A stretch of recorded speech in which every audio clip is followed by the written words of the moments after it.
ചിറ്റാരിക്കടവ് ലക്ഷ്മി ടാക്കീസിൽ മറ്റൊരു ഉജ്ജ്വല കലാസൃഷ്ടി. നാളെ മുതൽ ഇതാ ഇന്ന് മുതൽ, നാളെ മുതൽ ഇതാ ഇന്ന് മുതൽ, ഇതാ ഇന്ന് മുതൽ, നാളെ മുതൽ ഇതാ.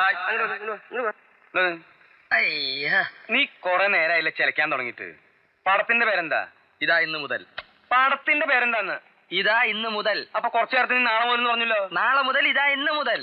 നീ ഇന്ന് മുതലോ നാളെ മുതലോ എപ്പ വേണേ തുടങ്ങിക്കോ. പടത്തിന്റെ പേര് പറയാൻ പടത്തിന്റെ പേരാണ് പറഞ്ഞ ഇതാ ഇന്ന് മുതൽ. അത് നാളെ മുതലാണ് നമ്മൾ തിയേറ്ററിൽ കളിക്കുന്നത്. ആ അങ്ങനെ പറ.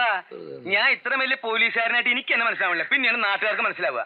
ദേ നീ ഇവനെ കൊണ്ട് പബ്ലിസിറ്റി നടന്നുണ്ടല്ലോ, അവസാനം നീ തെണ്ടി പോവുകയും ചെയ്യും, നിന്റെ തിയേറ്ററിൽ ആളും കയറില്ല. ആ മൈക്കെടുത്ത് എടുക്ക. എല്ലാ കാര്യങ്ങളും ഞാൻ തന്നെ നോക്കണം എന്ന് വെച്ചിട്ടുണ്ടെങ്കിൽ മുമ്പ് നീ അക്ഷരസ്ഫുടതയോട് സംസാരിക്കാൻ പഠിക്കും. സുഹൃത്തുക്കളെ, എന്റെ ഏക മകൻ നടത്തുന്ന ചിറ്റാരിക്കടവ് ലക്ഷ്മി ടാക്കീസിൽ ഇതാ ഇന്ന് മുതൽ ഇതാ നാളെ മുതൽ, ഇതാ ഇന്ന് മുതൽ ഇതാ നാളെ മുതൽ, ഇതാ ഇന്ന് മുതൽ ഇതാ അങ്ങനെ പറയാം.